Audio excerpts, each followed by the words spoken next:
Salut mon Bruce, c'est Bruce, bienvenue dans ce nouveau format, bienvenue dans ma nouvelle émission, c'est arrivé près de chez Bruce. J'espère infiniment que ça va te séduire, j'espère infiniment que ça va te plaire.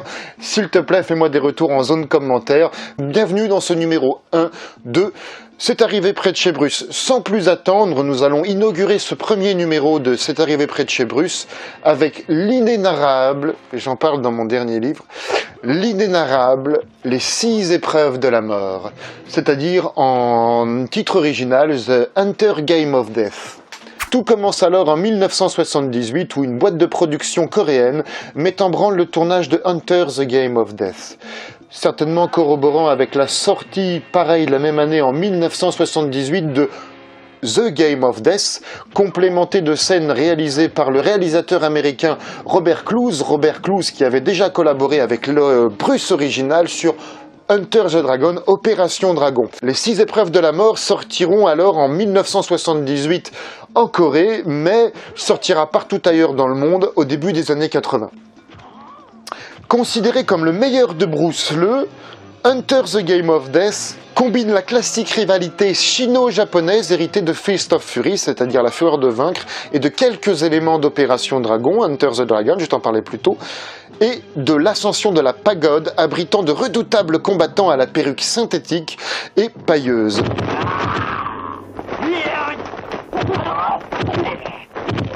Cette modeste série B constitue sans nul doute une des Bruceploitation les plus outrancières des années 70.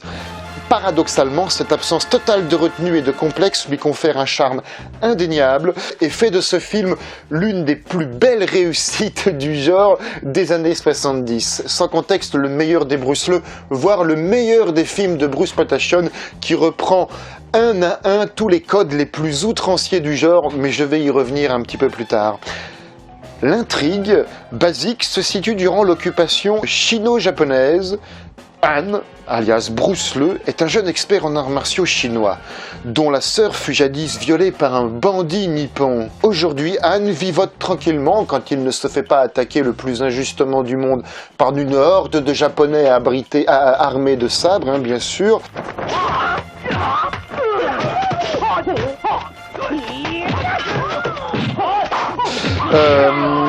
Il fait du sport, court dans les rues, participe à quelques combats sur un ring, et quand il en a le temps, se désole que l'eau de ce fleuve qui coule n'est plus chinois.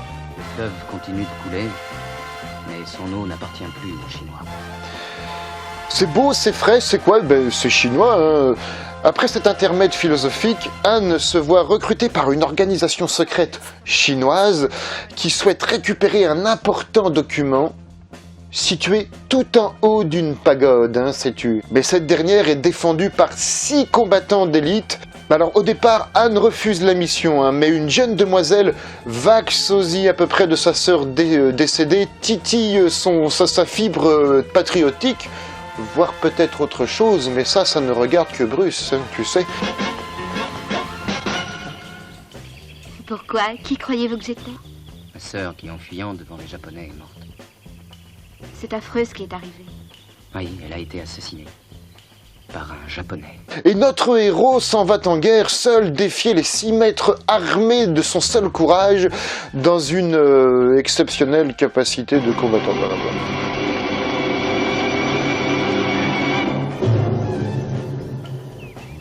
Que me voulez-vous, messieurs? Voir si t'es vraiment bon. Approche.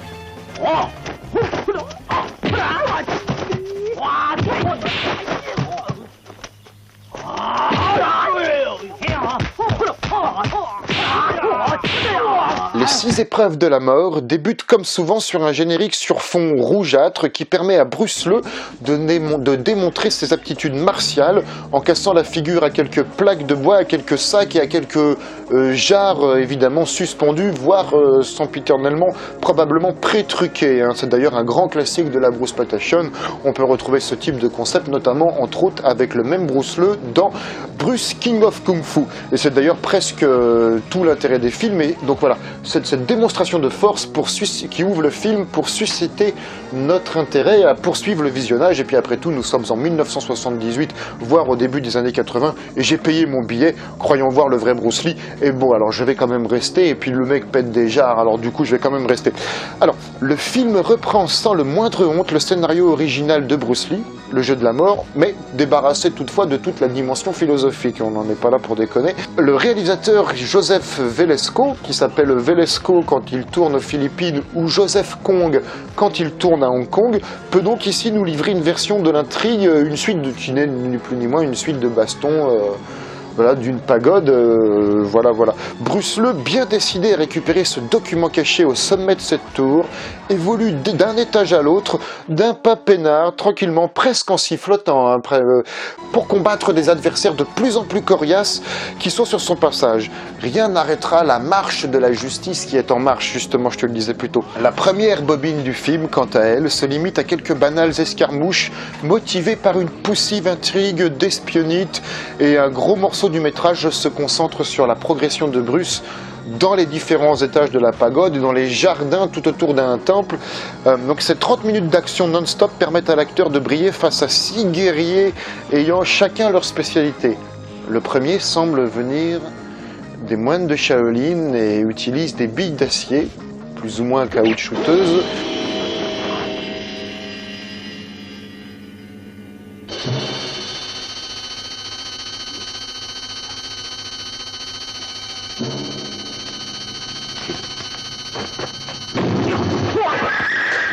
Le second, vivant dans une pièce envahie de cobras et de serpents, se sert de ces derniers comme de fouet pour annihiler une démence de violence, une déchéance de violence sur notre héros Bruce, allant jusqu'à arracher la tête d'un serpent pour l'arroser d'un sang reptilien nauséabond. Ce dernier l'esquivant tel un jet d'acide, probablement, je ne sais pas. Donc Bruce, oui, comme vu qu'on nous sommes en pleine Game of Deathploitation, Bruce est vêtu évidemment de la combinaison jaune et noire du jeu de la mort, évidemment. Ce dernier triomphe également de cet adversaire pour continuer à progresser vers le sommet.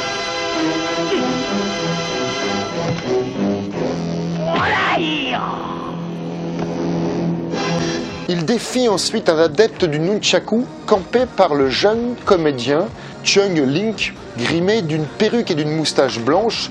D'ailleurs, les faux vieux seront d'ailleurs une récurrence 1000 fois pastichée dans le cinéma d'arts martiaux et qui ont la place noble dans les films de Bruceploitation. Puis, l'étage d'au-dessus, Bruce Lee affronte 2 combattants qui baignent dans une sinistre lumière rouge. Savez-vous ce que représente cette lumière rouge pour vous? Une couleur. Ce n'est qu'une simple couleur. Oui, cette couleur signifie pour vous la mort.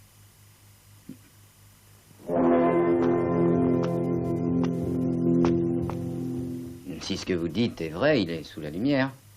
Donc cet homme est mort. Oh, il n'est pas encore mort.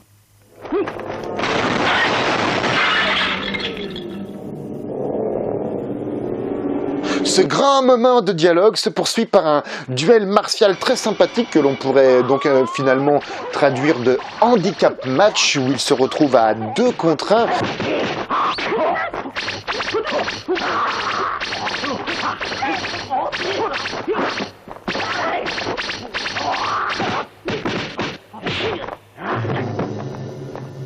Bruce sortira évidemment victorieux de ce combat, et hélas, le dernier défenseur de la tour se révèle être un gros ballot, finalement le plus faible des 6, et que Bruce Lee défait aisément, gros ballot à la perruque pailleuse et synthétique, ça n'a aucun sens. Bon, alors voilà.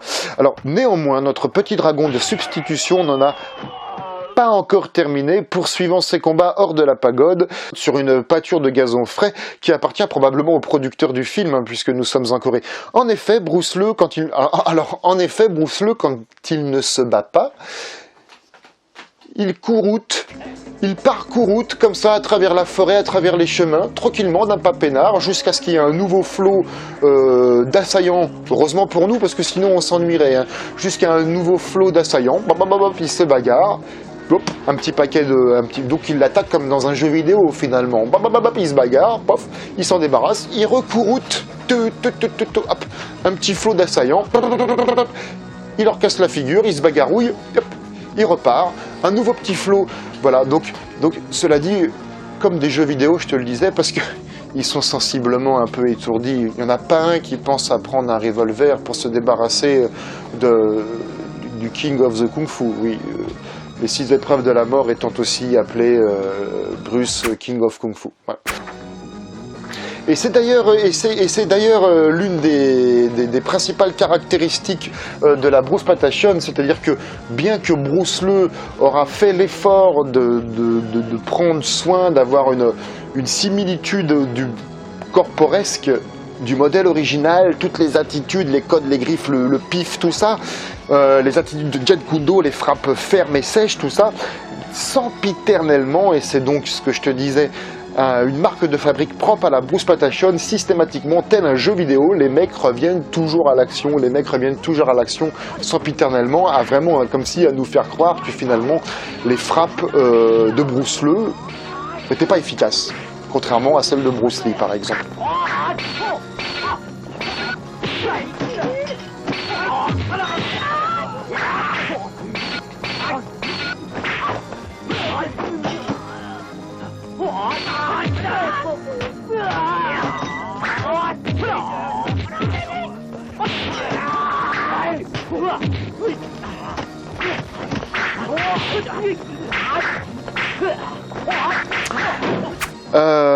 Les 20 dernières minutes constituent par conséquence une nouvelle poignée de baston, entre autres contre le musculeux Bolo Yeung, que l'on ne présente plus, et contre une poignée de karatékas américains cités sur l'affiche comme avec des présences exceptionnelles. Les karatékas sont Steve James, Robert Wagner, John Noel ou entre autres Samuel Walsh. Steve James, et je me demande si c'est pas le black qu'il y a avec Michael Dudikoff dans American Warrior. Et puis Samuel Walsh, que l'on retrouvera également aux côtés de Dragon Lee, entre autres dans Dragon on Fire en VO. Donc, viendra le moment où il y a un piètre imitateur de Karim Abdul-Jabbar, de Karim Abdul-Jabbar qui intervient très très brièvement. Bruce Lee s'en débarrassera en 2 coups de cuillère à peau. C'est fortement dommage qu'il ne l'ait pas mis en haut de la pagode, hein, tu sais, ça n'a vraiment aucun sens. Je pense que c'était une question de disponibilité du gars. Moi, je trouve un grand sosie de Karim Abdul-Jabbar, je le mets pas en kimono blanc en bas de la pagode, je le mets tout en haut de la pagode, habillé en bleu et en blanc. Enfin bon, voilà.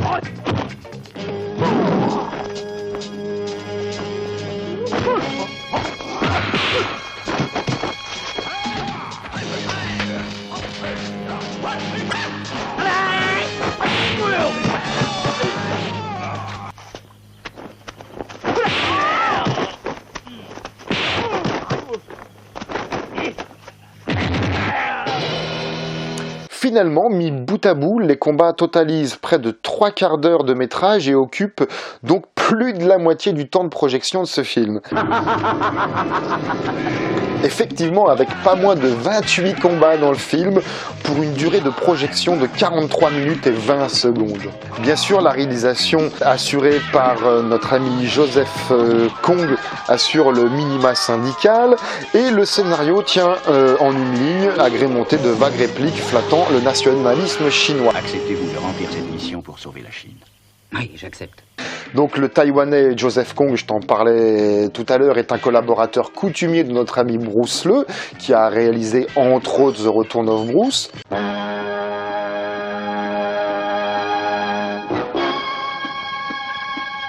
Et le plus plaisant reste évidemment Bruce Lee qui accomplit son numéro de Bruce Lee de service habituel, armé de son fameux costume jaune, les postures héroïques, les cris de chat, le regard rancunier, le pif affûté, l'échange du sang, etc., etc., etc. Clairement, Bruce Lee possède un charisme qui lui est approprié et fait revivre le mythe de Bruce Lee. Indéniablement. Les chorégraphies, ces dernières sont la plupart plutôt bien menées. Je te le disais, Bruce Lee possède un charisme qui lui est propre, car il a réellement du talent en tant qu'artiste martial et rend véritablement l'appareil et la mesure pour faire revivre le mythe du petit dragon. C'est indéniable.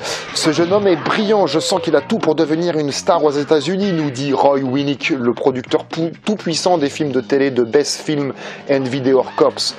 D'ailleurs, enthousiasmé par le personnage dans les années 80 naissantes, il mettra au point tout un plan de bataille pour hisser Bruce Lee au sommet d'une campagne de presse bien orchestrée pour l'envahissement et l'imposer sur les programmes de télévision et imposer ses films sur les programmes de télé. Il pourrait être encore plus grand que Bruce Lee, nous dit-il. Donc évidemment, sans prétention et indéniablement malhonnête, les 6 épreuves de la mort demeurent néanmoins une des meilleures broadcastation des 70s. Ce film sera diffusé en 1980 sur Killa, c'est une chaîne de télévision de Los Angeles, et fut les meilleurs scores du mois. Ils ont diffusé aussi d'autres films de Bruce Lee qui portaient carrément le titre de Bruce Lee, notamment Le Trésor de Bruce Lee ou Bruce Lee and the Shaolin Kung Fu. Tous ont été en tête des sondages, tous ont été en tête de visionnage lors de leur diffusion. Et donc ça a été tellement populaire, Bruce Lee, soit dit en passant, qu'il y a même eu une Bruce Lee Spotation, notamment Retourne en Fist of Fury, où ils ont mis 2 scènes de Bruce Lee and Shaolin Kung Fu avec Bruce Lee pour le vendre à l'international. Il y a eu aussi Ninja versus Bruce Lee, là, que l'on voit ici, qui compile 3 films de Bruce Lee, 3 films précédents de Bruce Lee pour faire, ils t'ont refait des bruitages, ils t'ont refait de la musique, ils t'ont balancé un nouveau film, un nouveau Bruce Lee. J'en parle d'ailleurs dans mon livre plus en profondeur, j'en parle dans l'e-book que tu pourras trouver dans le lien ci-dessous et dans la vidéo qui accompagne cet e-book et puis dans les podcasts qui accompagnent cet e-book. Je t'en parlerai un tout petit peu plus tard, on va finir sur le... Voilà, ben non, en fait c'est le moment de t'en parler, donc voilà, indéniablement malhonnête. Les 6 épreuves de la mort restent le meilleur Bruce Lee et l'un des best films de Bruce Spotation des années 70. Donc si tu veux en connaître plus sur l'histoire de Bruce Lee, et donc j'ai mis à ta disposition un e-book, donc là à l'intérieur est en noir et blanc. L'e-book a l'avantage d'être en couleur, donc j'ai mis à ta disposition un e-book avec l'intérieur en couleur, là c'est en noir et blanc, accompagné d'une vidéo où en personne je te raconte l'histoire de Bruce Lee, et puis accompagné de podcasts pour que la Bruce Spotation t'accompagne partout où elle se trouve, pour qu'elle soit toujours avec toi. Donc je récapitule le pack complet Bruce is back en e-book, en vidéo et en son. Voilà, tout en couleur, sauf les sons. Enfin, ça peut colorer ta vie. Donc voilà, ça se retrouve sous le lien ci-dessous. J'espère que cette vidéo t'a plu, mon Bruce. J'espère que ce nouveau concept t'a plu, mon Bruce. Et en attendant, n'oublie pas que le plastique, c'est pas automatique. En te remerciant, je t'embrusse.